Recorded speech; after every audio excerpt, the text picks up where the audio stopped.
सब खिलाफ हैं तो क्या सच बोलना छोड़ दूं? जिंदा हूं, अपने विचारों से कैसे मुंह मोड़ दूं? सच और झूठ को एक ही तराजू पर तोल दूं? रास्ते कठिन है और डगर मुश्किल। सब चाहते हैं मैं एक झूठ बोल दूं। सच के बाजार में खड़े होकर झूठ बोलना भी एक कला है, और जो इस कला में निपुण है उसके लिए आज की मीडिया में अपार संभावनाएं हैं। क्योंकि देश के बड़े बड़े पत्रकार, विश्लेषक और एंकर जिस तरह सच को झूठ और झूठ को सच बताने में जरा सा भी संकोच नहीं कर रहे हैं, उसे देखकर ऐसा लगता है कि आने वाले समय में जो जितनी निर्लज्जता के साथ झूठ को सच और सच को झूठ बोल पाएगा, वही मीडिया में टिक पाएगा। दरअसल आज देश में पत्रकारों की दो धारा चल रही है। एक जो सरकार और मोदी के खिलाफ है, और दूसरा जो सरकार और मोदी के पक्ष में है। पक्ष और विपक्ष के बीच अगर आप निष्पक्ष मीडिया की तलाश करेंगे तो आपका हाथ शून्य होगा। क्यों आज देश के बड़े बड़े पत्रकार एक दूसरे पर कीचड़ उछाल रहे हैं? क्यों दो धाराओं में बंट गई है मीडिया? अपनी आने वाली भावी पीढ़ी को ये बड़े पत्रकार क्या देकर जाएंगे? आज इन्हीं सभी बातों पर चर्चा होगी, और इसी के लिए मैं आपके सामने हाजिर हूं। नमस्कार, देसी अड्डा पर आपका स्वागत है। मैं हूं राकेश तिवारी। जल्दी से इस वीडियो को शेयर कर दीजिए, यूट्यूब पर हमें सब्सक्राइब कीजिए, फेसबुक और इंस्टाग्राम पर फॉलो कर लीजिए, ताकि इसी तरह की और महत्वपूर्ण खबरें आपके पास पहुंचती रहे। चलिए अब चर्चा की शुरुआत करते हैं। आप देश के बड़े बड़े पत्रकारों का एक लिस्ट बनाइए और किसी भी गांव में चले जाइए और जाकर वो लिस्ट दिखाइए और पूछिए कि इसमें से कौन पत्रकार निष्पक्ष है और कौन पक्ष का है और कौन विपक्ष का। जनता बता देगी कि कौन पत्रकार पक्ष का है और कौन विपक्ष का। निष्पक्ष तो वो बता ही नहीं पाएगी। अगर आप रवीश कुमार, पुण्य प्रसून वाजपेयी, अजीत अंजुम, अभिसार शर्मा, साक्षी जोशी का नाम दिखाएंगे तो वे लोग बता देंगे कि ये सरकार के विपक्ष का और मोदी के विपक्ष का पत्रकार है। और अगर आप रजत शर्मा, सुधीर चौधरी, अमन चोपड़ा, अमीश देवगन जैसे पत्रकारों का नाम बताइएगा तो वो बता देंगे कि ये पत्रकार मोदी सरकार के पक्ष का पत्रकार है। इस लिस्ट में आप अर्णव गोस्वामी जैसे अन्य बड़े पत्रकारों का भी नाम जोड़ सकते हैं।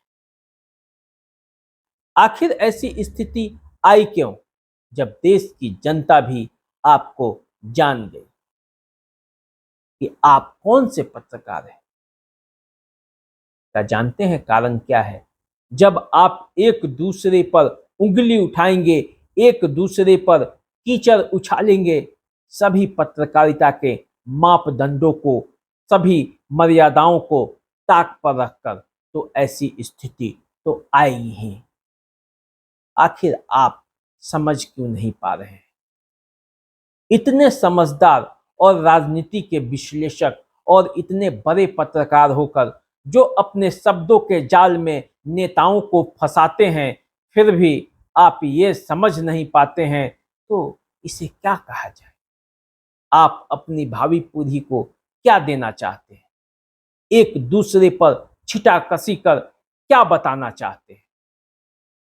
यदि किसी पत्रकार का बायकॉट हो जाता है तो एक पक्ष ऐसा है जो खुशी से झूम उठता है। यदि दूसरे पक्ष के किसी पत्रकार का कोई राजनेता बायकॉट कर देता है तो पहले पक्ष वाले झूम उठते हैं। अरे क्या है ये? धिक्कार है आप पर, आपको डूब मरना चाहिए।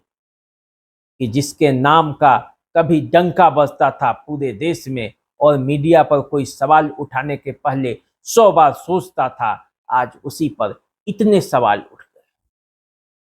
आखिर ये स्थिति आने क्यों दिए?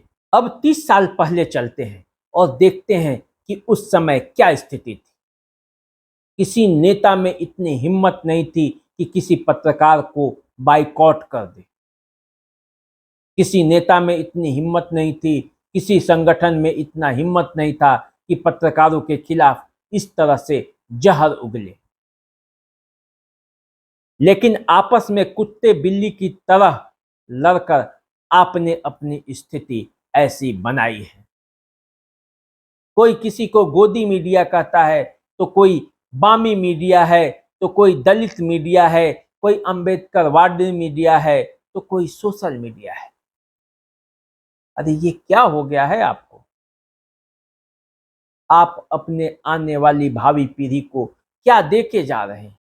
जिस तरह व्यूज बढ़ाने और टीआरपी बढ़ाने के लिए आप एक दूसरे पर छींटाकशी कर रहे हैं, ये कहीं से पत्रकारिता के मानदंड के खिलाफ है। क्या रवीश कुमार, पुण्य प्रसून वाजपेयी, अभिसार शर्मा और अजीत अंजुम को ऐसा नहीं लगता कि सरकार एक भी अच्छा काम की है? अरे बंद घड़ी भी 24 घंटे में 2 बार सही समय बताती है और आपको ऐसा लगता ही नहीं कि सरकार ने कोई अच्छा भी काम किया है। और सुधीर चौधरी, रजत शर्मा, अमन चोपड़ा, सुशांत सिन्हा, इनको कोई लगता ही नहीं कि सरकार से भी कुछ गलती हो सकती है। न इतना पक्ष अच्छा है, न इतना विपक्ष अच्छा है। आप पहले की तरह निष्पक्ष क्यों नहीं होते? आप खुद निष्पक्ष होइए ताकि आने वाली भावी पीढ़ी भी निष्पक्ष हो सके।